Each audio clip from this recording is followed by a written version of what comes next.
जो समय गोटे डॉक्टर गोटे हार्ट ऑपरेशन करने हृदयर अस्त्रोपचार करने जाती से केते केयरफुल रहिबे केते जाग्रत रे से ऑपरेशन करिवे कारण एटा जीवन मरण कथा जदि तांकर टिके भूल हेबो ताहाले से पेशेंटा कोमारे चली जिबे से पेशेंटा मरी मध्ये जाई पारंती एमती अनेक विषय पारे सेमतिका वाक्य प्रचार करिबा मध्ये कौनसी हार्ट ऑपरेशन ठारू कम नहीं वाक्य प्रचार करवाटा एटा पिला खेल नुहे एटा होची बहुत बहुत गुरुत्वपूर्ण सेवा कार्य अटे ସେଥିପାଇଁ ଯେତେବେଳେ ମଧ୍ୟ ଆମେ ଆପଣମାନଙ୍କୁ ଜୁମ ରେ ଆସୁ କୌଣସି ଜୁମ କୁ ଯାଉ ଆମ ଚର୍ଚ୍ଚ ରେ ଆମେ ଯାଉ ସଣ୍ଡେ worship ରେ ଯେତେବେଳେ ମୁଁ ଯାଏ ମୁଁ 2 ଦିନ ଫାଷ୍ଟିଂ ନ କଲେ ପୁଲପିଟ କୁ ମୁଁ ଯାଏ ନାହିଁ ମୁଁ ଫାଷ୍ଟିଂ ର ସହିତ ହିଁ ମୁଁ ପୁଲପିଟ କୁ ଯାଏ କାହିଁକି କାରଣ ଏଇଟା ଛୋଟ କଥା ନୁହେଁ ଏଇଟା ପ୍ରଭୁଙ୍କର ବାକ୍ୟ ବିତରଣ କରିବାଟା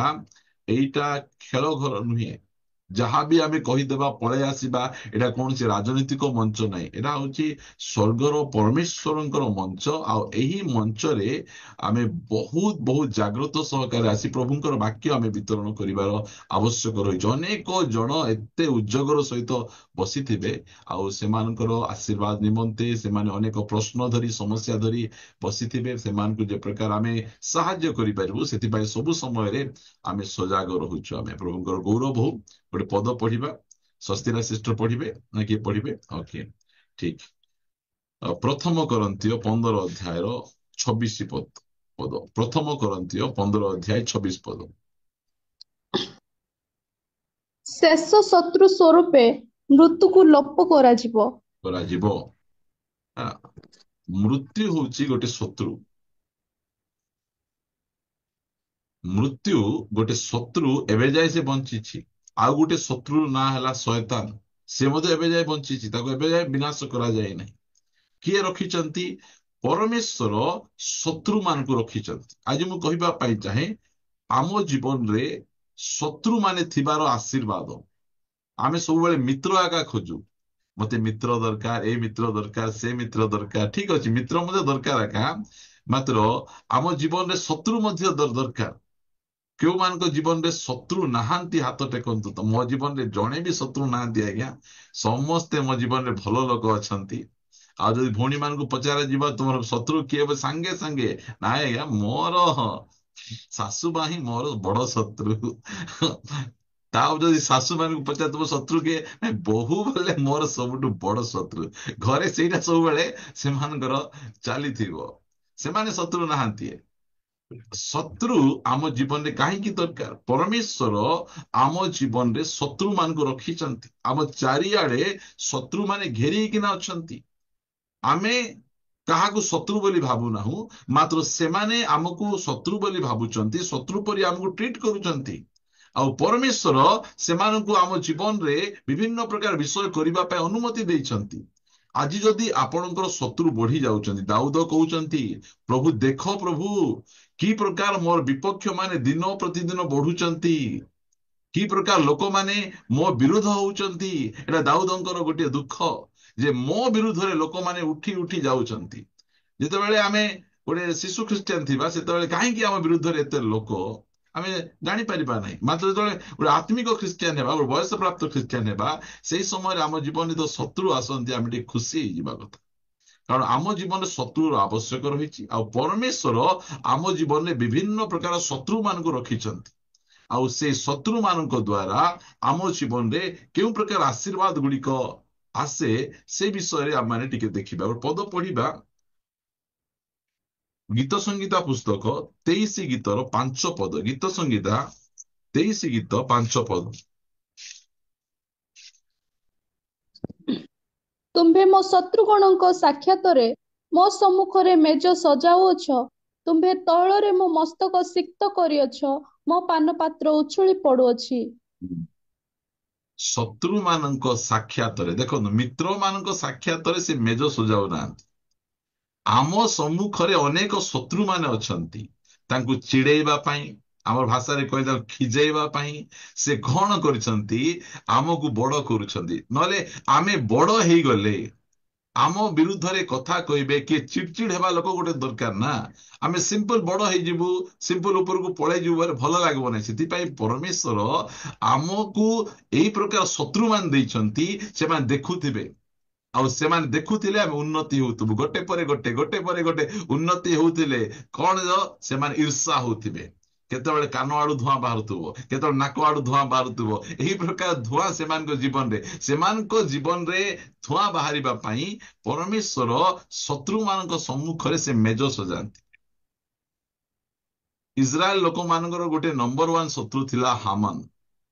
ସେ ଇସ୍ରାଏଲ ଲୋକମାନଙ୍କୁ ବିନାଶ କରିବା ପାଇଁ ଆଉ ମର୍ଦ୍ଦୋଖକୁ ଫାଶୀରେ ଟଙ୍ଗାଇବା ପାଇଁ 80 ହାତର ଗୋଟେ ଫାଶୀ ଖୁଣ୍ଟ ସେ ତିଆରି କରିକିନା ରହିଥିଲା। ସେ ଜାଣିନାହିଁ ସେ ତା ନିଜ ପାଇଁ ସେ ଫାଶୀ ଖୁଣ୍ଟ ତିଆରି କରୁଛି ବୋଲି, ତାକୁ ନିଜକୁ ଜଣା ନାହିଁ ତାକୁ। ମାତ୍ର ସେ ଗାତ ଖୋଳିଛି। ବାଇବଲ କହେ ଯିଏ ଗର୍ତ୍ତ ଖୋଳିବ ସେ ସେଠି ଏକା ପଡିବ। ଯୋଉ ଶତ୍ରୁ ମାନେ ଆମ ବିରୁଦ୍ଧରେ ଗାତ ଖୋଳୁଛନ୍ତି ସେମାନେ ସେଠି ପଡିବେ। ଯେତେବେଳେ ଏତେ ସବୁ ଷଡ଼ଯନ୍ତ୍ର କରି ରାଜାଙ୍କ ପାଖକୁ ଯାଇ ରାଜାଙ୍କ ଠାରୁ ଅନୁମତି ଆଣି ସେ ମର୍ଦ୍ଦୋଖକୁ ସେ ଫାଶୀ ଖୁଣ୍ଟରେ ଟଙ୍ଗାଇବା ପାଇଁ ପ୍ଲାନ କରୁଥିଲା, ପରମେଶ୍ୱର ସାଙ୍ଗେ ସାଙ୍ଗେ ସେ ବାଜିକୁ ପଲଟେଇ ଦେଲେ। ସେଦିନ ରାଜାକୁ ନିଦ ହେଲା ନାହିଁ। ଦେଖନ୍ତୁ, ରାଜା ଏସି ଲଗେଇଲେ ଶୋଇପାରିବ ନାହିଁ, ରାଜାଙ୍କୁ ଭଲ ଖାଇବାଟା ହେଲେ ଶୋଇପାରିବ, ନିଦ ପରମେଶ୍ୱର ଦିଅନ୍ତି। ସେଦିନ ପରମେଶ୍ୱର ରାଜାଙ୍କର ନିଦ ଖରାପ କରିଦେଲେ। ରାଜା ରାତିରେ ଶୋଇପାରିଲେ ନାହିଁ। ଆଉ ସେ ତାଙ୍କର ଇତିହାସ ପୁସ୍ତକ କାଢିକିନା ପଢୁଛନ୍ତି। ପଢୁ ପଢୁ ଜଣା ପଡିଲା ମର୍ଦ୍ଦୋକ୍ଷ ବୋଲି ଜଣେ ବ୍ୟକ୍ତି ଅଛନ୍ତି, ସେ ମୋର ଜୀବନ ରକ୍ଷା କରିଛି। ସେ ଏତେ ଆଶ୍ଚର୍ଯ୍ୟ ହେଇଗଲେ, ଆଙ୍କ ପାଇଁ କଣ କରାଯାଇଛି? କିଛି କରାଯାଇ ନାହିଁ। କିଏ ଅଛନ୍ତି ବାହାରେ? ବାହାରେ ଦେଖିଲା ବେଳେ ମର୍ଦ୍ଦୋକ୍ଷ। ମର୍ଦ୍ଦୋକ୍ୟକୁ ଡକାଗଲା, କୁହାଗଲା ରାଜା ଯାହାକୁ ପ୍ରସନ୍ନ ହୁଅନ୍ତି କଣ କରିବେ? ନାଇଁ, ତାଙ୍କୁ ବାଇଗଣିଆ ବସ୍ତ୍ର ପିନ୍ଧେଇବେ, ତାଙ୍କୁ ଘୋଡାରେ ବସେଇବେ, ତାଙ୍କୁ ସୁନାର ଚେନ୍ ପିନ୍ଧେଇବେ।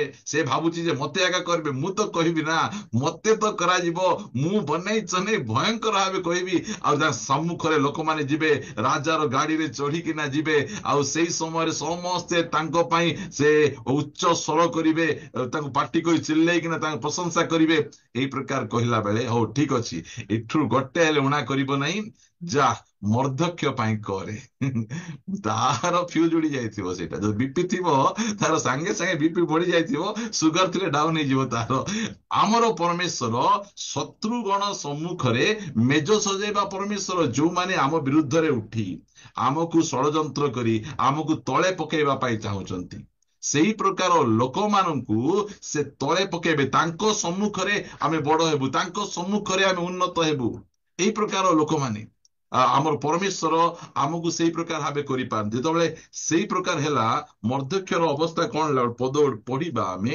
ଏଷ୍ଟର ପୁସ୍ତକ, ଏଷ୍ଟର ପୁସ୍ତକ 6 ଅଧ୍ୟାୟ 12 ପଦ। ଏଉତରୁ ମର୍ଦ୍ଦୋକ୍ଷ ପୁନର୍ବାର ରାଜଦରବାରକୁ ଆସିଲା। ହୁଁ। ମାତ୍ର ହାମାନ ଶୋକାନ୍ୱିତ ହୋଇ ଓ ମସ୍ତକ ଢାଙ୍କି ଆପଣା ଗୃହକୁ ଶୀଘ୍ର ଗଲା। ଆଗରେ ବହୁତ ବଡ ବଡ କଥା କହି ଦଉଥିଲା, ତୁ ମତେ ପ୍ରଣାମ କରୁନୁ, ତତେ ମୁଁ ଅଛି, ତୋ ପାଇଁ ଗୋଟେ ଫାଶୀ ଖୁଣ୍ଟ ମୁଁ ରଖିଛି, ତତେ ମୁଁ ଟଙ୍ଗେଇ ଦେବି, ତୁ ମରିବୁ, ତୁ ଯେମିତି ସେ ଫାଶୀ ଖୁଣ୍ଟରେ ଝୁଲୁଥିବୁ ଆଉ ଛଟପଟୁଥିବୁ, ମୁଁ ଦେଖିବି। ଏଇ ପ୍ରକାର ଷଡ଼ଯନ୍ତ୍ର କରିଥିଲା। ଆମର ଶତ୍ରୁ ସହିତ ଆମକୁ ଲଢିବା ଦରକାର ନାହିଁ। ପରମେଶ୍ୱର କହିଲେ ଯୁଦ୍ଧ ଆମର, ଆମେ ଯୁଦ୍ଧ କରିବା, ଆମେ ଯୁଦ୍ଧବୀର ପରମେଶ୍ୱର। ସିଆଡେ ଫାର ମାଡି ଆସୁଥିଲେ ମଧ୍ୟ ଇଆଡେ ଇସ୍ରାଏଲ ଲୋକମାନେ ଡରିବା କଥା ନୁହେଁ, କାରଣ ପରମେଶ୍ୱର ତାଙ୍କ ସମ୍ମୁଖରେ ଅଛନ୍ତି। ପ୍ରିୟମାନେ, ଶତ୍ରୁ ମାନଙ୍କୁ ପରମେଶ୍ୱର ଏଥିପାଇଁ ରଖିଥାନ୍ତି, ତାଙ୍କ ସମ୍ମୁଖରେ ଆମକୁ ଉନ୍ନତ କରିବେ।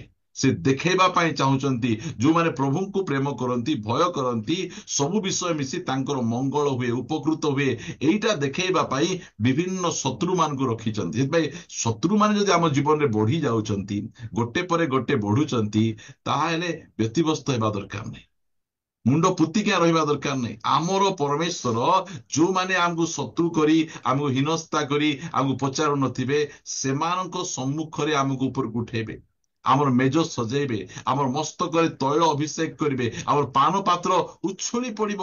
ପରମେଶ୍ୱର ସେଇ ପ୍ରକାର କାମ କରିବା ପାଇଁ ସାମର୍ଥ୍ୟବାନ। ସେଥିପାଇଁ ଶତ୍ରୁମାନେ ଆମ ଜୀବନରେ ଦରକାର।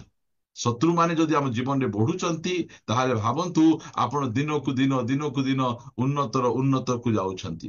ଗୋଟେ ପଦ ପଢିବା ଆମେ, ଆସନ୍ତୁ। ଆଉ ଶତ୍ରୁ ଆମକୁ କାହିଁକି ଦରକାର? परमेश्वर आम जीवन रे शत्रु मानकु काहेकि रखिचंती। द्वितीय करंतिय 12 अध्याय 7 पद। ଏଣୁ ମୁଁ ଯେପରି ଅତିଶୟ ଗର୍ବି ନ ହୁଏ ଏଥି ନିମନ୍ତେ ମତେ ପ୍ରହାର କରିବା ପାଇଁ ମୋହର ଶରୀରରେ ଶୟତାନର ଦୂତ ସ୍ୱରୂପ ଗୋଟିଏ କଣ୍ଟକ ଦିଆଗଲା। ହଁ, ଯେପରି ମୁଁ ଅତିଶୟ ଗର୍ବ ନ ହୁଏ ଏଥି ନିମନ୍ତେ ତାହା ଦିଆଗଲା। ପାଉଲ ସୁସମାଚାରର ଗୋଟେ ନମ୍ବର 1 ପ୍ରେରିତ। ତାଙ୍କ ଦ୍ୱାରା ଯୋଉ ପ୍ରକାର ମହାନ କାର୍ଯ୍ୟ ଗୁଡିକ ପରମେଶ୍ୱର କରିଛନ୍ତି, ମଣ୍ଡଳୀ ସ୍ଥାପିତ କରିଛନ୍ତି, ଅନେକ ମିରାକଲ୍ସ କାମ ଗୁଡିକ ହେଇଛି, ତୃତୀୟ ସ୍ୱର୍ଗ ଯାଏ ଯାଇଛନ୍ତି। ଆଉ ଏତେ ସବୁ ହେବା ପରେ ପାଉଲଙ୍କ ମନ ଭିତରେ ଟିକେ ଗର୍ବ ପଳେଇ ଆସୁଛି। ମୋର ପରି ଆଉ କିଏ? ମୁଁ ବହୁତ ଭୟଙ୍କର, ମୁଁ ଭୟଙ୍କର। ଅନ୍ୟ ପ୍ରେରିତ ମାନେ ମୋ ଆଗରେ କିଛି ନାହାନ୍ତି। ମୁଁ ବହୁତ ଜାଣିଛି, ବହୁତ ଶିଖିଛି, ମୁଁ ତୃତୀୟ ସ୍ୱର୍ଗ ଯାଏ ଯାଇଛି। ଏଇ ପ୍ରକାର ଗର୍ବ ପାଉଲଙ୍କ ଜୀବନରେ ଥିଲା। ସେଥିପାଇଁ ପରମେଶ୍ୱର ଶତ୍ରୁକୁ କାମରେ ଲଗେଇଲେ। ସ୍ୱର୍ଗ ଦୂତ ଆସି ନାହିଁ, ଦେଖାଯାଉଛି ଶୟତାନର ଗୋଟେ ଦୂତ, ଶୟତାନର ଗୋଟେ ଦୂତକୁ ଗୋଟେ ନମ୍ବର 1 ପ୍ରେରିତକୁ ଲଗଉଛନ୍ତି। କଣ ପାଇଁ ଲଗଉଛନ୍ତି? ତାଙ୍କୁ ନମ୍ର କରିବା ପାଇଁ। ଆମର ଜୀବନରେ ପରମେଶ୍ୱର ଶତ୍ରୁ ମାନଙ୍କୁ ଏଥିପାଇଁ ରଖିଥାନ୍ତି ଯେ ପ୍ରକାର କି ଆମେ ଗର୍ବୀ ନ ହେଇଯାଉ, ଅହଙ୍କାରୀ ନ ହେଇଯାଉ। ଲୋକମାନେ ଆମ ଜୀବନକୁ ଜଗିଥାନ୍ତି, ଦେଖିବା ଇଏ ଯେତେବେଳେ ପଡିଯିବ ସେତେବେଳେ ଆକୁ ଆମେ ପାନେ ଦେବା। ଏ ବଡ ବଡ କଥା କହୁଛି ନା, ଯେତେବେଳେ ପଡିଯିବ, ଝୁଣ୍ଟିଯିବ, ସେତେବେଳେ ଆକୁ ଆମେ କହିବା। ସେଥିପାଇଁ ଅନେକ ଲୋକ ଆମ ଜୀବନରେ ଥାଆନ୍ତି ଯୋଉମାନେ କି ଆମକୁ ନମ୍ର କରିବା ପାଇଁ, ଆମକୁ ନମ୍ର କରିବା ପାଇଁ ପରମେଶ୍ୱର ଶତ୍ରୁ ମାନଙ୍କୁ ଆମମାନଙ୍କ ଜୀବନରେ ରଖିଥାନ୍ତି। ଶତ୍ରୁ ଯଦି ଆମ ଜୀବନରେ ବଢୁଛନ୍ତି, ବ୍ୟତିବ୍ୟସ୍ତ ହେବା ଦରକାର ନାହିଁ। ପାଉଲଙ୍କୁ ନମ୍ର କରିବା ପାଇଁ ସେ ଗୋଟିଏ ଶତ୍ରୁକୁ ଲଗେଇଲେ। ଶୟତାନର ଦୂତ ସ୍ୱରୂପ ଗୋଟିଏ କଣ୍ଟକ ପାଉଲଙ୍କ ଶରୀରରେ ଦିଆଗଲା। ପାଉଲଙ୍କ ରୁମାଲରେ ଲୋକ ସୁସ୍ଥ ହଉଥିଲେ। ପାଉଲ ପ୍ରାର୍ଥନା କରିବା ଦ୍ୱାରା ଅନେକ ମିରାକଲ୍ସ ହଉଥିଲା। ମାତ୍ର ପାଉଲଙ୍କ ଜୀବନରେ କୌଣସି ପ୍ରକାର ସୁସ୍ଥତା ଆସିପାରୁନଥିଲା। କାହିଁକି? ଯଦି ସୁସ୍ଥତା ପଳେଇ ଆସିବ ତାହେଲେ ଏଇ ବ୍ୟକ୍ତି ଗର୍ବୀ ହେଇଯିବ। ଯେତେବେଳେ ଜଣେ ବ୍ୟକ୍ତି ଗର୍ବୀ ହେଇଯିବ ତାହେଲେ ପରମେଶ୍ୱର ତାର ଶତ୍ରୁ ହେଇଯିବେ। କାରଣ ପରମେଶ୍ୱର ଅହଙ୍କାରୀ ମାନଙ୍କର ପ୍ରତିରୋଧ କରି ନମ୍ର ଲୋକମାନଙ୍କୁ ସେ ଉନ୍ନତ କରନ୍ତି। ଏହା ଯାକୁବ ପୁସ୍ତକରେ ଲେଖାଯାଇଛି। ପ୍ରିୟମାନେ, ପରମେଶ୍ୱର ଆମ ଜୀବନରେ ଶତ୍ରୁ ମାନଙ୍କୁ ଏଥିପାଇଁ ରଖନ୍ତି ଯେମିତିକି ଆମେ ନମ୍ର ହେବା। ନମ୍ର ହେବା। ଆପଣ ଯେତେ ଉପରକୁ ଯିବେ ଗର୍ବ ମଧ୍ୟ ଆପଣଙ୍କ ଜୀବନରେ ପଳେଇ ଆସେ। ଆଉ ପରମେଶ୍ୱରଙ୍କର ପ୍ରେମକୁ ଏଠି ଦେଖୁଛୁ। ପାଉଲଙ୍କୁ ପରମେଶ୍ୱର କେତେ ପ୍ରେମ କରୁଛନ୍ତି, ତାଙ୍କ ପ୍ରତି କେତେ ମନୋଯୋଗୀ। ଟିକେ ଗର୍ବ କାଢିଲେ ସେ ଗୋଟେ ଦୂତକୁ ପଠେଇଲେ। ଯଦି କଣ୍ଟକ ଦିଆ ନ ଯିବ ତାହେଲେ ପାଉଲ ଗର୍ବୀ ହେଇଯିବେ। ସେ ବୁଝିପାରିଲେ। ସେ ବୁଝିପାରିଲା ପରେ ସେ କହୁଛନ୍ତି ଯେ 8 ପଦ, ଓକେ ପଢ। ଯେପରି ତାହା ମୋ ଠାରୁ ଦୂର ହୁଏ ହୁଁ ଏଥିପାଇଁ ମୁଁ ପ୍ରଭୁଙ୍କୁ ସେ ବିଷୟରେ 3 ଥର ବିନତି କଲି। ହୁଁ ପଢ ଆଉ। ଆଉ ସେ ମତେ କହିଅଛନ୍ତି, ଆମ୍ଭର ଅନୁଗ୍ରହ ତୁମ୍ଭ ନିମନ୍ତେ ଯଥେଷ୍ଟ, କାରଣ ଦୁର୍ବଳତାରେ ଆମ୍ଭର ଶକ୍ତି ସିଦ୍ଧ ହୁଏ। ଅତଏବ ଯେପରି ଖ୍ରୀଷ୍ଟଙ୍କ ଶକ୍ତି ମୋ ଉପରେ ଅବସ୍ଥାନ କରେ ଏଥିପାଇଁ ମୁଁ ଅତି ଆନନ୍ଦରେ ବରଞ୍ଚ ମୋହର ଦୁର୍ବଳତାରେ ଦର୍ପ କରିବି। କେତେ ସୁନ୍ଦର ସେ ବୁଝିଗଲେ। ମତେ ପ୍ରଭୁ କହିଲେ ମୁଁ ତୁମକୁ ସୁସ୍ଥ କରିବି ନାହିଁ, ମାତ୍ର ମୁଁ ତୁମକୁ ଅନୁଗ୍ରହ ଦେବି। ସେ କଷ୍ଟ ସହିବା ପାଇଁ ଶକ୍ତି ଦେବି। ଯାହା ଦ୍ୱାରା ସେ କଷ୍ଟ ତୁମ ଜୀବନରେ ଥିବ, ସେ କଷ୍ଟ ତୁମ ଜୀବନରେ ଥିଲେ ତୁମ ଜୀବନରେ କେବେ ତୁମେ ଗର୍ବୀ ହେବ ନାହିଁ। ଗର୍ବ ଏଇ ପ୍ରକାର ଗୋଟେ ବିଷୟ, ଗୋଟେ ସ୍ୱର୍ଗର ଦୂତକୁ ଶୟତାନ କରିଦିଏ। ଆଜି ଲୁସିଫର ଶୟତାନ ହେବାର ମୁଖ୍ୟ କାରଣ କଣ? ଗର୍ବ। ଗର୍ବ ଗର୍ବ 5 ଥର ଗର୍ବ ସେ କାଢିଛି। ଗର୍ବ ଆଜି ଲୋକମାନଙ୍କୁ ତଳେ ପକେଇଦିଏ। ମୁଁ ଦିନ ମଧ୍ୟରେ ଗୋଟେ 5 ଥର ମନ ପରିବର୍ତ୍ତନ କରେ। ମତେ କଣ ଟିକେ ହେଲେ ଟିକେ ଗର୍ବ ପଳେଇ ଆସିଲେ ସାଙ୍ଗେ ସାଙ୍ଗେ ମୁଁ ପ୍ରଭୁଙ୍କୁ କ୍ଷମା ମାଗେ। ପ୍ରଭୁ ଆଉ ଦୟାକରି କ୍ଷମା କର, ମୋର ଗର୍ବ ଟିକେ ପଳେଇ ଆସିଲା। ଟିକେ ବିଷୟକୁ ମନୁଷ୍ୟ ଜୀବନରେ ଟିକେ ଗର୍ବ ପଳେଇ ଆସେ, ଗର୍ବ ପଳେଇ ଆସେ। ସେଥିପାଇଁ ଗୋଟେ ଦିନ ମଧ୍ୟରେ ଗୋଟେ 4-5 ଥର ମୁଁ ମନ ପରିବର୍ତ୍ତନ କରେ, ମୋର ମୁହଁକୁ ମୁଁ ଧୂଳିରେ ପୋତିକିନା ମୁଁ ରହେ ଆଉ କହେ, ପ୍ରଭୁ କ୍ଷମା କର, ମୋ ଦୟା କର। ଗର୍ବ ଏଇ ପ୍ରକାର ଗୋଟେ ବିଷୟ ଯୋଉଟା କି ଗୋଟେ ମନୁଷ୍ୟ ଜୀବନରେ ଅଛି ବୋଲି ଦୁନିଆ ଲୋକ ଜାଣୁଥିବେ ସିନା, ସେ ଜାଣିପାରୁନଥିବ। ଗୋଟେ ବଡ ଗର୍ବୀ ସେ ଭାବୁଥିବ ମୁଁ ବଡ ନମ୍ର ବ୍ୟକ୍ତି, ବଡ ଭଦ୍ର ବ୍ୟକ୍ତି ବୋଲି ସେ ଭାବୁଥିବ। ଗର୍ବ ଗୋଟେ ଏଇ ପ୍ରକାର ଜିନିଷ ଜଣେ ବ୍ୟକ୍ତିଙ୍କ ଜୀବନରେ ଥିବ, ମାତ୍ର ସେ ନିଜେ ଜାଣିପାରୁନଥିବ। ପାଉଲ ନିଜେ ଜାଣିପାରୁନଥିଲେ, ଜାଣିଥିଲେ ସେ ମନ ପରିବର୍ତ୍ତନ କରିଥାନ୍ତେ, ମାତ୍ର ପରମେଶ୍ୱର ଯେତେବେଳେ ପାଉଲଙ୍କୁ ଗୋଟେ କଣ୍ଟକ ଦେଇଛନ୍ତି, ସେତେବେଳେ ସେ ବୁଝିପାରୁଛନ୍ତି। କହୁଛନ୍ତି, ମୁଁ ଯେ ପ୍ରକାର ଅତିଶୟ ଗର୍ବୀ ନ ହେଇଯାଏ, ଏଥିପାଇଁ ଶୟତାନର ଦୂତ ସ୍ୱରୂପ ଗୋଟେ କଣ୍ଟକ ସେ ମତେ ଦେଇଅଛି। ପ୍ରଭୁଙ୍କର ଗୌରବ। ପରମେଶ୍ୱର ଆମ ଜୀବନରେ ଅନେକ ବିଷୟ ଦେବା ସହିତ କିଛି ଶତ୍ରୁ ଶୈତାନକୁ ମଧ୍ୟ ଦେଇଛନ୍ତି, ଯୋଉମାନଙ୍କର ସେବା ଦ୍ୱାରା ଆଜି ଆମମାନେ ଭଲରେ ଅଛୁ, ପ୍ରଭୁରେ ଅଛୁ। ନହେଲେ ଆମେ ମଧ୍ୟ ଗର୍ବୀ କାଢି କେତେ ଦୂରକୁ ପଳେଇ ଯାଏ। ଅନେକ ବଡ ବଡ ପ୍ରଭୁଙ୍କର ଦାସ ମାନେ, ସେମାନେ ସେବାରେ ଆସିଲେ, ତାପରେ ବେଲୁନ ପରି ଫୁଲିଗଲେ, ଆଉ ସେମାନେ ଏବେ ଆଉ ତାଙ୍କୁ କିଏ ବ୍ୟବହାର କରୁନାହାନ୍ତି। ଏବେ ଆଉ ସେମାନେ ବ୍ୟବହାର ଯୋଗ୍ୟ ନୁହନ୍ତି। ସେମାନେ ଏବେ ବାହାରେ ବସିଛନ୍ତି। ତାଙ୍କଠୁ ଛୋଟ ଛୋଟ ବ୍ୟକ୍ତି ମାନେ ପ୍ରଭୁଙ୍କ ସେବାରେ ବହୁତ ଆଗକୁ ବଢିଗଲେ, ମାତ୍ର ସେମାନଙ୍କୁ ଏବେ କିଏ ଡାକୁନାହାନ୍ତି।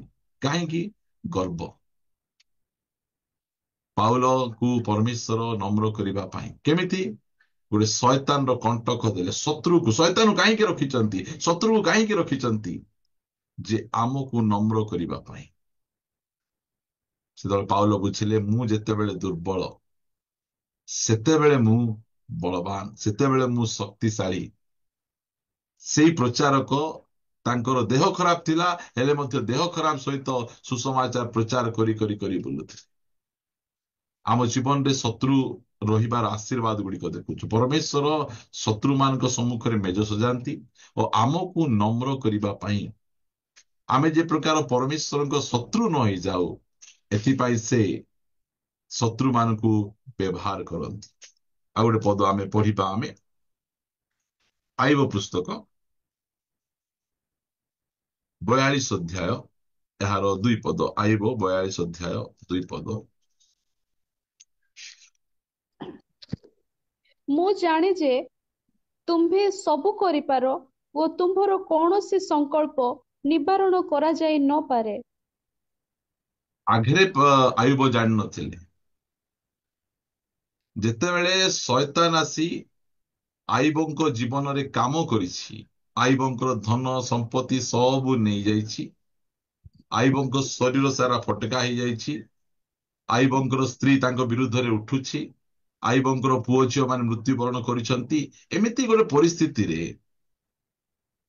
ଆୟୁବ କହୁଛନ୍ତି, ଆରମ୍ଭରେ କହିନାହାନ୍ତି, ଶେଷରେ 42 ଅଧ୍ୟାୟର 2 ପଦରେ କହୁଛନ୍ତି, ମୁଁ ଜାଣେ ଯେ ଆମର ଶତ୍ରୁ ଶୟତାନ ଯାକ ଆମ ବିରୁଦ୍ଧରେ ଥିଲେ, ଆମେ ପରମେଶ୍ୱରଙ୍କ ଶକ୍ତିକୁ ଜାଣିପାରିବା, ପରମେଶ୍ୱରଙ୍କ ସାମର୍ଥ୍ୟକୁ ଜାଣିପାରିବା। ଆମର ପରମେଶ୍ୱର କେତେ ଶକ୍ତିଶାଳୀ ପରମେଶ୍ୱର। ଆୟୁବଙ୍କ ସ୍ତ୍ରୀ, ସେ ଭାବିଲେ ଯେ ଆମକୁ ଆଉ କିଛି ମିଳିପାରିବ ନାହିଁ, ଆମକୁ ଆଉ କୌଣସି ବିଷୟ ମିଳିପାରିବ, ସବୁ ଯାକ ଗଲା ଗଲା, ସବୁ ଗଲା, ଆଉ ଆମ ଜୀବନରେ କିଛି ଆସିପାରିବ, ଆଉ ଆମେ କେମିତି ଚଳିବୁ, ଆମେ ମରିଗଲେ ଏକା ଭଲ, ଏଇଟା ଭାବୁଥିଲେ। ମାତ୍ର ଆୟୁବ, ସେ ଜାଣିପାରୁଛନ୍ତି ଯେ ପରମେଶ୍ୱର ସବୁ କରିପାରିବେ। ଯାହା ଯାହା ମୁଁ ହରାଇଛି, ଯୋଉ ଯୋଉ ଆଶୀର୍ବାଦ ଗୁଡିକ ମୋର ଚାଲି ଯାଇଛି, ସେ ସବୁ ଆଶୀର୍ବାଦ ଗୁଡିକ ପରମେଶ୍ୱର ପୁନର୍ବାର ଦେଇପାରିବେ। ପରମେଶ୍ୱରଙ୍କ ଶକ୍ତିକୁ, ସାମର୍ଥ୍ୟକୁ ଯେ ପ୍ରକାର ଆମେ ଜାଣିପାରିବା, ଏଥିପାଇଁ ପରମେଶ୍ୱର ଶତ୍ରୁ ମାନଙ୍କୁ ରଖିଛନ୍ତି। ଶୟତାନ, ସେ ଭାବୁଥିଲା ଯେ ମୁଁ ଆଇବକୁ ସମ୍ପୂର୍ଣ୍ଣ ଭାବେ ନଷ୍ଟ କରିଦେବି, ଧ୍ୱଂସ କରିଦେବି, ବର୍ବାଦ କରିଦେବି, ସେ ପରମେଶ୍ୱରଙ୍କ ବିରୋଧୀ ହେଇଯିବ, ସେ ପ୍ରକାର ଭାବୁଥିଲା। ଯଦି ଶୟତାନ ନଥାନ୍ତା, ତାହେଲେ ଆଇବଙ୍କର ଧନ ସମ୍ପତ୍ତି କେବେ ଡବଲ ହେଇନଥାନ୍ତା। ଆଇବଙ୍କର ଧନ ସମ୍ପତ୍ତି ଡବଲ କେତେବେଳେ ହଉଛି? ଯେତେବେଳେ ଶୟତାନ ଆଇବଙ୍କ ଜୀବନରେ କାମ କରୁଛି, କାମ କଲା ପରେ ଆଇବଙ୍କର ଧନ ସମ୍ପତ୍ତି ଡବଲ ହେଇଯାଉଛି। ପଢିବା ଆମେ 42 ଅଧ୍ୟାୟର 12 ପଦ ପଢିବା। ଏହି ରୂପେ ସଦାପ୍ରଭୁ ଆୟୁବର ଆଦ୍ୟ ଅବସ୍ଥା ଅପେକ୍ଷା ଶେଷ ଅବସ୍ଥାକୁ ଅଧିକ ଆଶୀର୍ବାଦ ଯୁକ୍ତ କଲେ ତହିଁରେ ତାହାର 14,000 ମେଷ ଓ 6,000 ଉଷ୍ଟ୍ର ଓ 1,000 ହଳ ବଳଦ ଓ 1,000 ଗର୍ଦ୍ଧ ବି ହେଲେ। ବୁଝନ୍ତୁ, ମୁଣ୍ଡରେ ହାତ ମାରୁଥିବ, କି ବୁଦ୍ଧି କଲି, ସେତିକି ଥିଲା, ମୁଁ ଯାଇକିନା ସେଠି ଲାଗବାରୁ ତାର ଡବଲ ହେଇଗଲା। ହଁ? ସେ ଆରମ୍ଭ ଅବସ୍ଥାରେ ଯେମିତି ଥିଲା ଭେଣ୍ଡିଆ ଅବସ୍ଥାରେ ଆୟୁବଙ୍କର, ଏବେ ବୟସ ହେଇଗଲା ପରେ ଆଦ୍ୟ ଅବସ୍ଥା ହେଲା, ତାଙ୍କର ଆଦ୍ୟ ଅବସ୍ଥା ଠାରୁ ତାଙ୍କର ଶେଷ ଅବସ୍ଥା ଅଧିକ ଆଶୀର୍ବାଦ ଯୁକ୍ତ ହେଲା। କେମିତି ଆଶୀର୍ବାଦ ଯୁକ୍ତ ହେଲା? ପ୍ରାର୍ଥନା କଲେ, ଉପବାସ କଲେ, ସେଥିପାଇଁ ହିଁ ନାହିଁ, ଶୟତାନ ଆସିକିନା କଣ୍ଟା ଫୋଡିଲା, ସେଥିପାଇଁ ତାଙ୍କର ସମ୍ପତ୍ତି ଡବଲ ହଉଛି। ଶତ୍ରୁ ଆମ ଜୀବନରେ ରହିବାଟା କେତେ କେତେ ଇମ୍ପୋର୍ଟାଣ୍ଟ। ପ୍ରିୟମାନେ, ଯୋଉ ସମୟରେ ଆମର ଚର୍ଚ୍ଚ ଆମେ କରିଥିଲୁ, ଚର୍ଚ୍ଚ କରିଥିବା ସମୟରେ ଆମକୁ ଲୋକମାନେ କମେଣ୍ଟସ୍ କଲେ, ଏମାନଙ୍କର ଚର୍ଚ୍ଚ ଗୋଟେ ଛୋଟିଆ ଚର୍ଚ୍ଚ, ଘରେ କରୁଛନ୍ତି, 10-12 ଜଣ ଲୋକ କରୁଛନ୍ତି, ଏଇ ପ୍ରକାର ସେମାନେ କହିକି ଯାଇଥିଲେ। ସେଟା ଆମକୁ ବାଧିଲା, ସେଟା ଆମକୁ କଷ୍ଟ ଲାଗିଲା, ସେଟା ଆମକୁ ବାଧିଲା, ଆମକୁ କଷ୍ଟ ଲାଗିଲା। ତ ଆମେ କଣ କଲୁ? ଆମେ ପ୍ରାର୍ଥନା କରିବାଟା ଷ୍ଟାର୍ଟ କଲୁ। ଯେତେବେଳେ ଶୟତାନ ଆମ ଜୀବନରେ କିଛି କହେ, ଆମକୁ ବାଧେ, ସେଇ ସମୟରେ ଆମେ ଫାଷ୍ଟିଂ କରିବୁ, ପ୍ରାର୍ଥନା କରିବୁ, ଆମେ ବଢିଯିବୁ। ଆମେ କପିଲ ଦେବର ଗୋଟେ ଷ୍ଟୋରି ତାଙ୍କେ କହୁଥିଲେ, ସେ ଗୋଟେ ମ୍ୟାଚ୍ ଜିତିଲା ପରେ ତାଙ୍କୁ ଇଣ୍ଟରଭ୍ୟୁ ଦେବା ପାଇଁ ଡାକିଲେ। ଇଣ୍ଟରଭ୍ୟୁ ଦେବା ପାଇଁ ଡାକିବାରୁ ତାଙ୍କୁ ଇଂଲିଶ ଜଣା ନଥିଲା, ସେ କିଛି କହିପାରିଲେ ନାହିଁ। ତା ପଛେ ଲୋକମାନେ କମେଣ୍ଟସ୍ କଲେ, ଭାରତର ମୂର୍ଖ ଯାକ, ଆଙ୍କୁ କିଛି ଜଣା ନାହିଁ, ବାଧିଗଲା ତାଙ୍କୁ। ତା ପଛେ ସେ ଇଂଲିଶ ଶିଖବାଟା ଷ୍ଟାର୍ଟ କଲେ। ଆପଣ ମାନେ ଦେଖନ୍ତୁ, ରୋଷେଇ କରି ଜଣା ନାହିଁ ବୋଲି କମେଣ୍ଟସ୍ କରିଦେବେ, ଆପଣ ଭଲ ରୋଷେଇ କରିବାଟା ଶିଖିଦେବେ। ବୁଝନ୍ତୁ, ଆମ ଜୀବନରେ ବିଭିନ୍ନ ପ୍ରକାର ବିଷୟ ଗୁଡିକ ଆମକୁ ସେ କମେଣ୍ଟସ୍ କରନ୍ତି। ଲୋକମାନେ କମେଣ୍ଟସ୍ କଲା ପରେ ଆମେ ଟିକେ ସିରିୟସ୍ ନେଇଯାଉ, ଆମକୁ ଟିକେ ବାଧିଯାଏ, ଆମକୁ ଏଠି ହାର୍ଟରେ ଲାଗିଗଲା, ଏ ହୃଦୟରେ ବାଜିଗଲା। ଯେତେବେଳେ ହୃଦୟରେ ବାଜିଯାଏ, ସେତେବେଳେ ଆମର ସବୁ କାମ ଗୋଟେ ବହୁତ ସୁନ୍ଦର, ଆମେ ଜୋରସୋରରେ ଆମେ କରିବାଟା ଆମେ ଆରମ୍ଭ କରିଦଉ। ଆମେ ପ୍ରଭୁଙ୍କର ଗୌରବ। ପ୍ରିୟମାନେ, ଆମ ଜୀବନରେ ଏଥିପାଇଁ ପରମେଶ୍ୱର ଶତ୍ରୁ ରଖୁଛନ୍ତି, ଆମେ ପରମେଶ୍ୱରଙ୍କୁ ଜାଣିବା, ଆଉ ଆମର ଯେତିକି ଆଶୀର୍ବାଦ ଗୁଡିକ ମଲ୍ଟିପ୍ଲାଏ ହେବ, ଡବଲ ହେବ, ବଢିଯିବ। ମୁଁ ଯେତେବେଳେ ୟୁଟ୍ୟୁବ ଚ୍ୟାନେଲ ଖୋଲିଲି, ଲୋକମାନେ କହିଲେ ଯେ ଦେଖ, ପ୍ରତିଦିନ ଗୋଟେ ଗୋଟେ ମେସେଜ ଯାକ ୟୁଟ୍ୟୁବରେ ଛାଡୁଛି, ଏବେ ଦିନକୁ 3ଟା ଛାଡୁଛି, ହେଲା। ଆଉ ଟିକେ ଚିଡେଇବା ତ ଲୋକ, କହିଲେ କହିବା କଥା, ଗୋଟେ ଛାଡୁଛି। ଆଗେ ଗୋଟେ ଛାଡୁଥିଲି, ଏବେ ସକାଳେ ଗୋଟେ ଛାଡୁଛି, ଦିନ ବେଳେ ଗୋଟେ ଲାଇଭ ଯାଉଛି, ଏବେ ଆଉ ଗୋଟେ ସନ୍ଧ୍ୟାରେ ଆଉ ଗୋଟେ ଅପଲୋଡ ହେବ। ଚାଲ, ଲୋକମାନେ ଚିଡେଇଲେ ଏକା ଆମେ ଆଗକୁ ଯାଇପାରିବା। ଆମେ ସେଥିପାଇଁ ଲୋକମାନେ ଟିକଲ ମାରିବା ପାଇଁ, ସମାଲୋଚନା କରିବା ପାଇଁ ଆମ ପାଇଁ ଲୋକ ଦରକାର। ଟିକଲ ମାରିଲେ ପ୍ରେଜ୍ ଦ ଲର୍ଡ, ଥ୍ୟାଙ୍କ ୟୁ, ତମେ ଟିକଲ ମାରିଥିବାରୁ ଆଜି ଆମେ ବଢି ପାରିଛୁ, ଧନ୍ୟବାଦ, ମିଠା ଟିକେ ଖାଅ। ଆମେ ଲୋକଙ୍କୁ, ଆମେ କଣ ରାଗି ଯାଉଛୁ, ମତେ ଏମିତି କହିଦେଲା, କହୁ ସିଏ, କିଛି ଅସୁବିଧା ନାହିଁ। ଏଇଟା ଦରକାର। ଶୈତାନ ସେମିତି ପ୍ରଭୁଙ୍କୁ କହିଲା, ଏ ଭଲ ଭାବୁଛ ତୁମେ, ଆକୁ ଟିକେ ଏମିତି କରିଦେଖ, ସେମିତି ଟିକେ କରିଦେଖ। କଲେ, ତା ପଛେ ମୁଣ୍ଡରେ ହାତ ଦେଇ, ଭକୁଆଟା ମୁଁ, ମତେ ବୁଦ୍ଧି ନାହିଁ, ଛୁଇଁବାକୁ ଗଲି, ଡବଲ ହେଇଗଲା ମତେ। ପ୍ରିୟମାନେ, ଶତ୍ରୁ ଆମ ଜୀବନରେ ଏଥିପାଇଁ ପରମେଶ୍ୱର ରଖନ୍ତି ଯେ ଆମେ ତାଙ୍କର ଶକ୍ତିକୁ ଜାଣିପାରିବା, ତାଙ୍କର ସାମର୍ଥ୍ୟକୁ ଜାଣିପାରିବା, ଆଉ ଆମର ଜୀବନରେ ଆଶୀର୍ବାଦ ଗୁଡିକ ମଲ୍ଟିପ୍ଲାଏ ହେବ। ସେଥିପାଇଁ ଯଦି କେହି ଆପଣଙ୍କ ବିରୁଦ୍ଧରେ କହନ୍ତି, ମୋ ଛୁଆମାନଙ୍କ ବିରୁଦ୍ଧରେ କେତେ ଜଣ କହିବେ କୁହନ୍ତୁ? କେତେ ଜଣ ଅଛନ୍ତି ଛୁଆମାନଙ୍କ ବିରୁଦ୍ଧରେ କହିଲେ ଘର ଖୋଜି ଖୋଜି, ଆଡ୍ରେସ ଖୋଜି ଖୋଜି ଯିବେ, ତୁ କହିଲୁ କିଲ, କଣ ଭାବୁଛୁ ତୁ? ପ୍ରିୟମାନେ, ସେମିତି ଅଛନ୍ତି। ଯଦି ସ୍କୁଲରେ କାହାକୁ ମାଡ ହେଲା, କୋଉ ସାର୍ ମାରିଲେ, କୋଉ ଦିଦି ମାରିଲେ, ଘର ଖୋଜି ଖୋଜି ଯାଇ, ମୋର ପୁଅ ଝିଅ ଯେମିତି ହେଲେ ତୁମେ କାହିଁକି ମାରିବା ପାଇଁ?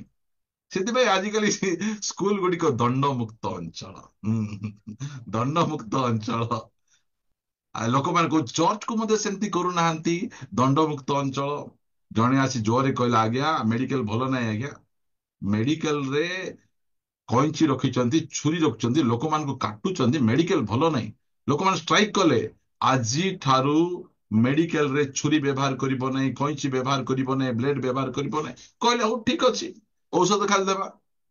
ଯେମିତି ପେସେଣ୍ଟ ଆଇଲେ ଔଷଧ ଦେଲେ, କିଏ ଠିକ ହେଲେ ନାହିଁ, କାହାର ଟ୍ୟୁମର ବଢି ଯାଇଛି, କାହା କଣ ହେଇଛି, ସବୁ ବଥା ସଥାରେ ପୁରା କାନ୍ଦିବାକୁ ଷ୍ଟାର୍ଟ କଲେ। ତାହା ପଛେ କହିଲେ, ନାହିଁ ଆଜ୍ଞା, ଔଷଧରେ ଭଲ ହଉନି, ଏଠି ଛୁରୀ ବ୍ୟବହାର କର, କଇଁଚି ବ୍ୟବହାର କର। ଆଜି ମଧ୍ୟ ଚର୍ଚ୍ଚରେ ମଧ୍ୟ ଲୋକମାନଙ୍କୁ ଛୁରୀ କଇଁଚି ଦରକାର ନାହିଁ, ଖାଲି ଟାବଲେଟ ଟିକେ ଦେଇଦିଅ। ଜଣେ ଡକ୍ଟର ପାଖକୁ ଗଲାବେଳେ ସେ କହିବେ ତୁମର ଟ୍ୟୁମର ଅଛି, ତୁମର ଅପରେସନ କରିବାକୁ ପଡିବ। ଆଉ ଗୋଟେ ଡକ୍ଟରକୁ ଆଇଲେ କିଛି ନାହିଁ, ତୁମର ଖାଲି ପେଟ ଟିକେ ବଥା, ଏ ଦୁଇଟା ଔଷଧ ଖାଇଲେ ଭଲ ହେଇଯିବ। ଖାଇଦେଲେ କିଛି ଦିନ ପାଇଁ ଭଲ ହେଇଗଲାକୁ କହୁଛନ୍ତି ଏ ଡକ୍ଟର ଏକା ଭଲ, ସେ ଡକ୍ଟର ଖାଲି ଟ୍ୟୁମର ପେଟ କାଟ ବୋଲି କହୁଥିଲା। କିଛି ଦିନ ଗଲା ପରେ ଲାଷ୍ଟ ଷ୍ଟେଜ ପଳେଇ ଆସିଲେ ଜଣା ପଡିଯିବ ସେ କଥା। ପ୍ରଭୁଙ୍କର ଗୌରବ, ପରମେଶ୍ୱର ଆମ ଜୀବନରେ ଶତ୍ରୁ ମାନଙ୍କୁ ରଖିଥାନ୍ତି। ଆଇବଙ୍କ ଜୀବନରେ ଶତ୍ରୁ ନଥାନ୍ତେ ତାହେଲେ ଆଇବ ପରମେଶ୍ୱରଙ୍କୁ ଏତେ ଭଲ ଭାବରେ ଜାଣିପାରିନଥାନ୍ତେ, କି ତାଙ୍କର ସମ୍ପତ୍ତି ମଲ୍ଟିପ୍ଲାଏ ହେଇପାରିନଥାନ୍ତେ। ପ୍ରିୟମାନେ, ପରମେଶ୍ୱର ସେଇ ପ୍ରକାର ଆମ ଜୀବନରେ ଶତ୍ରୁ ମାନଙ୍କୁ ରଖିଛନ୍ତି। ଆଉ ଶତ୍ରୁମାନେ ଆମ ଜୀବନରେ ରହିବାଟା ନିହାତି ଆବଶ୍ୟକ, କାରଣ ଆମର ପରମେଶ୍ୱର ବୁଦ୍ଧିମାନ ପରମେଶ୍ୱର, ଜ୍ଞାନମାନ ପରମେଶ୍ୱର। ଖାଲି ମିତ୍ର ମାନଙ୍କୁ ରଖିଥାନ୍ତେ, ମାତ୍ର ସେ ଶତ୍ରୁ ମାନଙ୍କୁ ମଧ୍ୟ ଆମ ଜୀବନରେ ରଖିଛନ୍ତି, ଯେମିତିକି ଆମେ ଗର୍ବୀ ହେବା ନାହିଁ, ନମ୍ର ହେଇପାରିବା। ଆମେ ଯେ ପ୍ରକାର ମଲ୍ଟିପ୍ଲାଏ ହେଇପାରିବା, ପରମେଶ୍ୱରଙ୍କୁ ଆମେ ଜାଣିପାରିବା। ଆଉ ପଦ ପଢିବା ଆମେ ଆମମାନଙ୍କର ଆଦି ପୁସ୍ତକ 41 ଅଧ୍ୟାୟରେ 14 ପଦ ଟିକେ ପଢିବେ। ସେତେବେଳେ ଫାରୋ ଯୋସେଫକୁ ଡକାଇ ପଠାନ୍ତେ, ଲୋକମାନେ କାରାଗାରରୁ ତାଙ୍କୁ ଶୀଘ୍ର ଆଣିଲେ। ସେ କ୍ଷୟର କର୍ମ କରି ଓ ଉତ୍ତମ ବସ୍ତ୍ର ପିନ୍ଧି ଫାରୋଙ୍କ ଛାମୁରେ ଉପସ୍ଥିତ ହେଲେ। ଓକେ, ଫାରୋଙ୍କ ଛାମୁରେ ଉପସ୍ଥିତ ହେଲେ। ଏ ବ୍ୟକ୍ତି କିଣାନ ଦେଶର ଲୋକ, ମିଶର ଦେଶକୁ ଆସିଛି। ଫାରୋଙ୍କ ପାଖକୁ ଆସିଛି। କେମିତି ଆସିଲା? ସେ ଯୋଉ ସ୍ୱପ୍ନ ପ୍ରଭୁ ଦର୍ଶନ ଦେଖେଇଥିଲେ, ଏ ଦିନେ ବଡ ଲୋକ ହେବ। ଆଉ ବଡ ଲୋକ ହେବା ପାଇଁ କଣ ହେଲେ? ଭାଇମାନେ ତାଙ୍କର ଶତ୍ରୁ ହେଲେ। ଭାଇମାନେ ତାଙ୍କୁ ଗାତରେ ପକେଇଲେ। ଭାଇମାନେ ତାଙ୍କୁ ଆଳୁ, ପିଆଜ, ବାଇଗଣ, ଟମାଟୋ କରି ବିକିଦେଲେ। କିଏ? ନିଜର ଭାଇମାନେ ତାଙ୍କର ଶତ୍ରୁ ହେଇ ତାଙ୍କୁ ବିକୁଛନ୍ତି। ଆମେ କହିବୁ, ଆରେ ଅନ୍ୟ କିଏ ମତେ ଗୋଟେ କଣ କହିଥିଲେ ଚଳିଥାନ୍ତା, ତୁମ ନିଜର ଭାଇ, ମୋ ରକ୍ତ ସମ୍ପର୍କ, ମୋର ବଡ ଭାଇ, ତୁମେ ମାନେ ମୋ ପ୍ରତି ଏମିତି କଣ ବ୍ୟବହାର କରୁଛ? ଶତ୍ରୁ ପରି ବ୍ୟବହାର କରୁ। ଦେଖନ୍ତୁ, ତାଙ୍କର ଭାଇମାନେ ତାଙ୍କର ଶତ୍ରୁ ହେଇଗଲେ। ଆଉ ସେମାନେ ଆମେ ଯୋସେଫଙ୍କର ଅମଙ୍ଗଳ କରିଦେବା, ଯୋସେଫକୁ ମାରିଦେବା, ଯୋସେଫକୁ ବିକିଦେଲେ, ଆଳୁ ପିଆଜ ପରି ବିକିଦେଲେ। ସେ ଆସିକିନା ପୋଟିଫରଙ୍କର ସ୍ତ୍ରୀଙ୍କ ଘରେ ରହିକିନା ବାସନ ମାଜୁଛି, ଲୁଗା କାଚୁଛି, ଘର ପୋଛୁଛି, ଏତେ ସବୁ କାମ କରୁଛି। ସେ ପୋଟିଫରର ସ୍ତ୍ରୀ ମଧ୍ୟ ତ ଆଉ ପୁରା ମଡର୍ନ ମ୍ୟାଡାମଟା ସେଟା। ସେ ମଧ୍ୟ ଛାଡିବ କି? ସେ ମଧ୍ୟ ତାକୁ ଶତ୍ରୁ ପରି ବ୍ୟବହାର କରୁଛି। ବିନା କାରଣରେ 2 ବର୍ଷ ଏ ଯୁବା ପିଲାଟା ଯାଇକିନା ଜେଲରେ ଅଛି। ଯଦି ଜେଲରେ ନଥାନ୍ତା, ଫାରୋଙ୍କ ସହିତ କେମିତି ମିଶିଥାନ୍ତା? ଶତ୍ରୁ ଦରକାର। ଶତ୍ରୁ ମାନେ ଆମକୁ ଆମର ଲକ୍ଷ୍ୟ ସ୍ଥଳକୁ ପହଞ୍ଚେଇ ଦେବେ। ଯଦି ତାଙ୍କର ଭାଇମାନଙ୍କର ଏ ପ୍ରକାର ଦୁର୍ବ୍ୟବହାର ହେଇନଥାନ୍ତା, ତାହେଲେ ଯୋସେଫ କେବେ ହେଲେ ମଧ୍ୟ ତାଙ୍କ ବାପାଙ୍କ ପାଖକୁ ଯାଇ ଛାଡି ନଥାନ୍ତେ। ଯଦି ପରମେଶ୍ୱର ଦର୍ଶନ ଦେଇ କହିଥାନ୍ତେ, ତୁମ ପୁଅ ଯୋସେଫକୁ ଟିକେ ମିଶର ଦେଶକୁ ପଠେଇବ କି? ନାଇଁ, ଯୋସେଫକୁ ପଠେଇ ପାରିବିନି, ରୁବେନକୁ ପଠେଇ ପାରିବି, ହଁ, ମୁଁ ଜିହୁଦାକୁ ପଠେଇ ପାରିବି, ମାତ୍ର ଯୋସେଫ ରାହେଲର ପ୍ରଥମ ସନ୍ତାନ, ମୋର ଗେଲା ଛୁଆ, ମୋର ଧନ ଛୁଆ, ମୁଁ ତାକୁ କେମିତି ପଠେଇ ପାରିବି? ପଠେଇ ନଥାନ୍ତେ। ସେଥିପାଇଁ ପରମେଶ୍ୱର ଝିକିବାକୁ ଜଣା ତାଙ୍କୁ। ଧୀରେ ଯଦି ନଦେଲେ ଆଙ୍ଗୁଠି ଟେଢା କରି ଜଣା ଆମର ପରମେଶ୍ୱରଙ୍କୁ। ଟେଢା ଆଙ୍ଗୁଠିରେ ବାହାର କର। ବେଳେ ବେଳେ ଠିକରେ ବୁଝିବୁ ନାହିଁ ନା ଆମେ, ସେଥିପାଇଁ ଟେଢା କରିଦେବେ। ତା ପଛେ ହଁ ପ୍ରଭୁ, ହଁ ଆମେ, ଆମର ପରମେଶ୍ୱର ସେ ଭୟଙ୍କର ପରମେଶ୍ୱର, ସେ ସବୁ କରିପାରନ୍ତି। ଗଲା ପରେ ଫାରୋ ତାଙ୍କୁ ଡାକୁଛନ୍ତି। ଫାରୋ ତାଙ୍କୁ ଡାକିଲେ, ତାଙ୍କ ସ୍ୱପ୍ନ କହିଲେ, ସ୍ୱପ୍ନକୁ ବୁଝେଇଲେ। ତା ପଛେ ଯାଇକିନା ମିଶର ଦେଶର ଖାଦ୍ୟ ମନ୍ତ୍ରୀ, ପ୍ରଧାନମନ୍ତ୍ରୀ ହେଉଛନ୍ତି ଯୋସେଫ। କେମିତି ଆସିଲେ? କିଏ ଗାଡି ଭଡା ଦେଇକି ନା ଆଣିଲା? ଟଙ୍କାଟି ଗାଡି ଭଡା ଦେଇନାହାନ୍ତି, ସେମାନେ ଅଟୋରେ ବସେଇକି ନା ଆଣିଲେ। ଏସବୁ ଯାକ ହେଲା, ଏତେ ସବୁ ଟ୍ରାଭେଲିଂ ଫିସ୍ ମିଶା ବଞ୍ଚିଗଲା। କେତେ ବଢିଆ ଭାବରେ ବଡ ଶତ୍ରୁ ଥିବାର ଆଶୀର୍ବାଦ। ଶତ୍ରୁ ମାନେ ଏଇ ପ୍ରକାର ବହୁତ ସୁନ୍ଦର ଆମକୁ ଆଶୀର୍ବାଦ କରନ୍ତି। ଶତ୍ରୁ ମାନେ ଆମର ଲକ୍ଷ୍ୟ ସ୍ଥଳକୁ, ଆମର ଗନ୍ତବ୍ୟ ସ୍ଥଳକୁ, ଆମର ଟାର୍ଗେଟକୁ ନେଇଯାଆନ୍ତି। ସେଥିପାଇଁ ଯଦି ଆମ ଜୀବନରେ ଶତ୍ରୁ ମାନେ ଅଛନ୍ତି, ବାଇବଲ କହେ ଶତ୍ରୁ ମାନଙ୍କୁ ପ୍ରେମ କର। ପ୍ରେମ କରିବାର ଅଛି। ଧନ୍ୟବାଦ। ବେଳେ ବେଳେ ତାଙ୍କୁ ମଧ୍ୟ ଯଦି ଫୋନ ପେରେ କିଛି ପଇସା ମଧ୍ୟ ପଠେଇଦେବେ, ଭଲ କଥା। ସେ ବି ବୁଝିପାରିବନି, ବାରେ କିଏ ପଠେଇଲା ଏଇଟା। ପ୍ରଭୁଙ୍କର ଗୌରବ। ପ୍ରିୟ ମାନେ, ଶତ୍ରୁ ଆମ ଜୀବନରେ ଆବଶ୍ୟକ। ଶତ୍ରୁ ମାନଙ୍କୁ ଦେଖିକିନା କେବେ ହେଲେ ମଧ୍ୟ ରାଗି ନ ଯାଆନ୍ତୁ। ସେମାନେ ଆମର ଜୀବନରେ କୌଣସି ପ୍ରକାର କ୍ଷତି କରିବେ ନାହିଁ। ପରମେଶ୍ୱରଙ୍କର ବିନା ଅନୁମତିରେ ଆମର ମସ୍ତକର ଗୋଟିଏ କେଶ ମଧ୍ୟ ତଳେ ପଡିବ ନାହିଁ। ଆମେ ଏତେ ସୁରକ୍ଷିତ। ପରମେଶ୍ୱର ଆମ ପ୍ରତି ଏତେ ମନୋଯୋଗୀ ପରମେଶ୍ୱର। ସେମିତି ପରମେଶ୍ୱରଙ୍କର ଆମେ ସେବା ଆରାଧନା କରୁଛୁ। ଆମେ ତେବେ ଆମ ଜୀବନରେ ଯୋଉ ଶତ୍ରୁମାନେ ଅଛନ୍ତି, ତାହେଲେ ପରମେଶ୍ୱର ଆମର ମଙ୍ଗଳ ପାଇଁ, ଆମର ଉନ୍ନତି ପାଇଁ, ଆମର ଡବଲ ପର୍ସନ ବ୍ଲେସିଂ ପାଇଁ ଏ ସବୁ ଗୁଡ଼ିକକୁ ରଖିଛନ୍ତି। ପ୍ରଭୁ ଆମମାନଙ୍କୁ ସାହାଯ୍ୟ କରନ୍ତୁ, ଆଶୀର୍ବାଦ କରନ୍ତୁ। ଆମେ ଗୋଟିଏ ପଦ ପଢିବା, ପ୍ରଥମ ସାମୁଏଲ 18 ଅଧ୍ୟାୟର 6 ପଦ। ପ୍ରଥମ ସାମୁଏଲ 18 ଅଧ୍ୟାୟର 6 ପଦ। ଦାଉଦ ପଲେଷ୍ଟିୟଙ୍କୁ ବଧ କରି ଫେରିଲା ବେଳେ ଲୋକମାନେ ଆସୁ ଆସୁ ଏପରି ହେଲା ଯେ ଇସ୍ରାଏଲୀୟ ସମସ୍ତ ନଗରରୁ ସ୍ତ୍ରୀମାନେ ବାହାରି ଦାରା, ଆନନ୍ଦଧ୍ୱନି ଓ ତ୍ରିତନ୍ତ୍ରୀ ବାଦ୍ୟ ସହିତ ଗାୟନ ଓ ନୃତ୍ୟ କରୁ କରୁ ସାଉଲ ରାଜାଙ୍କୁ ଭେଟିବା ପାଇଁ ଆସିଲେ। ଦେଖନ୍ତୁ, ସାଧାରଣ ଗୋଟେ ଗାଈ ଚରେଇବା ଛୁଆ, କିଏ ପଚାରୁନାହାନ୍ତି, ଘର ଲୋକ ପଚାରୁନାହାନ୍ତି, ତାଙ୍କ ପାଇଁ ଝିଅ ମାନେ ଗାଉଛନ୍ତି ଗୀତ। ଆଉ ଗୋଟେ ଭେଣ୍ଡିଆ ପିଲା ପାଇଁ ଯଦି ଝିଅ ମାନେ ଗୀତ ଗାଇବେ ବୋଲେ ଓ କି ଖୁସି, ଭୟଙ୍କର। ଗୋଟେ ଭେଣ୍ଡିଆ ପିଲା, ଡ୍ରେସ ପଟା ଠିକ ରେ ପିନ୍ଧି ଜଣା ନାହିଁ, ସେଇ ଛୁଆଟା ଘରେ ରହୁଥିଲେ, ଘରେ ମା ବାପା ପଚାରୁନାହାନ୍ତି, ତାର ବଡ ଭାଇ ମାନେ ପଚାରୁନାହାନ୍ତି। ଏବେ ଦେଶର ସୁନ୍ଦର ଗାୟିକା ମାନେ ହେଲା, ରାନୁ ମଣ୍ଡଳ ନାହିଁ ହେଲା, ଅଲଗା ଗାୟିକା ମାନେ, ଏମାନେ ଗାଇବେ ନାହିଁ। ହଁ, ବଡ ବଡ ଗାୟିକା ମାନେ ଏବେ ଆଙ୍କ ପାଇଁ ଗୀତ ଗାଉଛନ୍ତି। ଆଉ କେମିତି ଗୀତ ଗାଇଲେ? ଦାଉଦଙ୍କ ପାଇଁ ଏତେ କଣ ଗୀତ ଗାଉଛନ୍ତି? ଦାଉଦଙ୍କ ପାଇଁ ଗୀତ ରଚନା ହଉଛି, ଦାଉଦ ପାଇଁ ଗୀତ ଗାଉଛନ୍ତି। କିଏ ଆହୁରି ପୁଅ ପିଲା ଗୀତ ଗାଇଲେ ଏତେ ଭଲ ନାହିଁ, ଝିଅ ପିଲାମାନେ ଗୀତ ଗାଇବେ, ସ୍ତ୍ରୀ ମାନେ ଗୀତ ଗାଇବେ, ସେତେବେଳେ ବଢିଆ କଥା। ଏମିତି ଘଟଣା ଘଟି ଯାଇଛି। କେତେବେଳେ ହେଲା? ଗଲିହାତ ପରି ଗୋଟେ ଶତ୍ରୁ ଉଠିବାରୁ ଦାଉଦ ଉନ୍ନତ ହେଲେ। ଯଦି ଗଲିହାତ ଉଠି ନଥାନ୍ତା, ତାହେଲେ ଦାଉଦକୁ କିଏ ଚିହ୍ନି ନଥାନ୍ତେ, ଦାଉଦଙ୍କର କିଛି ପରିଚୟ ନଥାନ୍ତା। ଶତ୍ରୁ ଗଲିହାତ ପରି ଆଜି ଶତ୍ରୁ ଆମ ଜୀବନରେ ଅଛି। ସେ ଆମକୁ ଖିନ୍ତାଉଛି, ତତେ ମାରିବି, ତ ଆକାଶର ପକ୍ଷୀକୁ ଖୁଆଇବି, ଅନେକ ପ୍ରକାର କଥା କହୁ, ତ କଣ କରିଦେବୁ, ତୁ କାଲିର ଛୁଆ, ତୋ ହାତରେ କଣ ଅଛି, ତତେ ମଶା ପରି ମାରିଦେବି, ଏଇ ପ୍ରକାର କଥା କହିପାରିବ ଆମକୁ। ମାତ୍ର ଶତ୍ରୁକୁ ଦେଖି ଆମେ ଡରିବାର ଆବଶ୍ୟକ ନାହିଁ। ଗଲିହାତକୁ ମଧ୍ୟ ଆମକୁ ସାମ୍ନା କରିବାର ଅଛି। ଆମକୁ ଗଲିହାତ ପରି ଶତ୍ରୁ ନଥିଲେ ଦାଉଦଙ୍କୁ ଏତେ ପ୍ରଶଂସା ମିଳିନଥାନ୍ତା।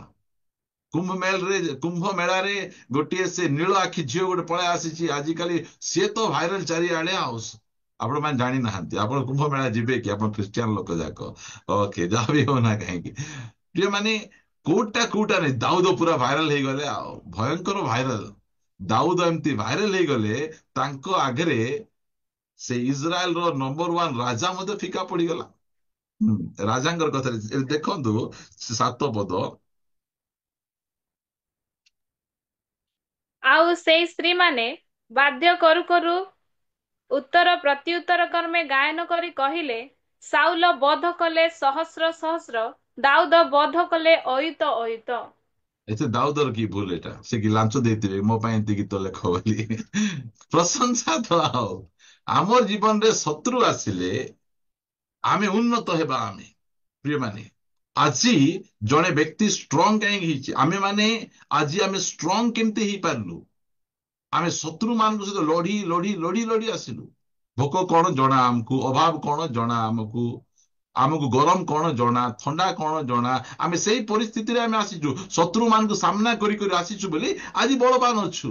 ଆଜିକାଲିର ଛୁଆ ମାନଙ୍କୁ କଣ, ବ୍ରଏଲର କୁକୁଡ଼ା ପରି ଥିବେ, ସେମାନଙ୍କୁ ଟିକେ ଛିଙ୍କ ହେଇଯାଉଥିବ, ଟିକେ ଅମୁକ ହେଇଯାଉଥିବ, ସେମାନଙ୍କୁ ନାଇଁ ନାଇଁ ନାଇଁ ନାଇଁ, ମୋ ଛୁଆ ଗରମ ପାଣି ଛଡେ ଥଣ୍ଡା ପାଣି ଗାଧେଇବ ନାହିଁ, ବିନା ଚପଲରେ ଘରେ ବୁଲିବ ନାହିଁ। ଏ ବ୍ରଏଲର କୁକୁଡ଼ା ମାନଙ୍କୁ ପାଳିଛନ୍ତି ସେମାନେ, ସେଥିପାଇଁ ଟିକେ ଥଣ୍ଡା ହେଇଗଲା, ଥଣ୍ଡା ହେଇଗଲା, ସେଇ ପ୍ରକାର ଅବସ୍ଥା।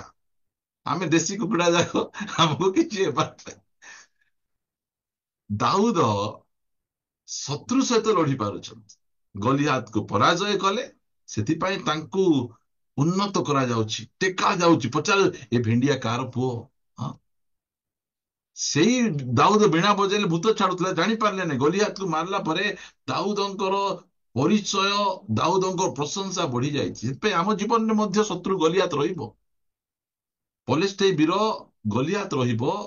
कौन पाई रहिबो आमको नष्ट करिबा पाई नहीं आमको तळे पकेई देबा पाई नहीं आमको उन्नत करिबा पाई आमको ऊपर को नेबा पाई से रहिबो सेति पाई आम जीवन रो गलिहात को देखि आमे भयभीत हेबार नहीं साउलंकर सैन्य श्रेणी लोक माने गलिहात को देखि थर थर माइकल जैक्सन परि ब्रेक डांस करिवे मात्र जे परमेश्वर सैन्य श्रेणी दाऊद सैन्य से केबे हेले डरिबो नहीं से आगो को बढ़ी जाई ताकू हत्या करिवो ताकू बोध करिवो प्रिय माने आपण माने परमेश्वर सैन्य श्रेणी दाऊद अच्छा अनेक दाऊद माने बसचंती जो मान आगे गलियात किछि नुहे प्रभुंकर गौरव हो आम जीवन रे शत्रु रहिबार आवश्यक रही से मृत्यु को विनाश करना शैतान को विनाश करना सब शत्रु गुड़िक को रखिंट जहा द्वारा कि आमे ऊपर को जीवा उन्नत हेबा परमेश्वर को आमे जानी परिबा आमको लोक माने चिन्हि पारिबे सेति परमेश्वर आम जीवन में शत्रु मान को रखिंट आमे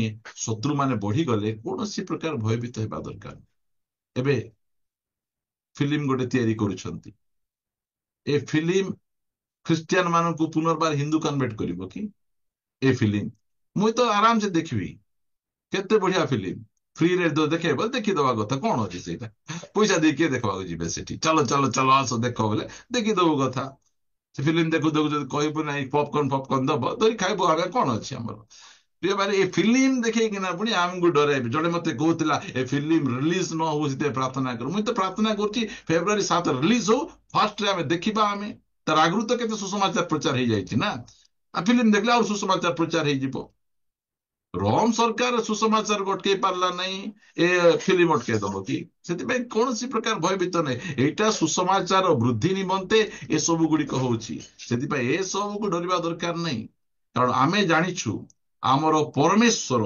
से मेज को बदलाई देबा परिवर्तन करदेबा परमेश्वर से अटंत प्रभु मान को साहाय्य करंतु आसंतु आप पदे प्रार्थना करिबा पवित्र पिता आमे तुमको धन्यवाद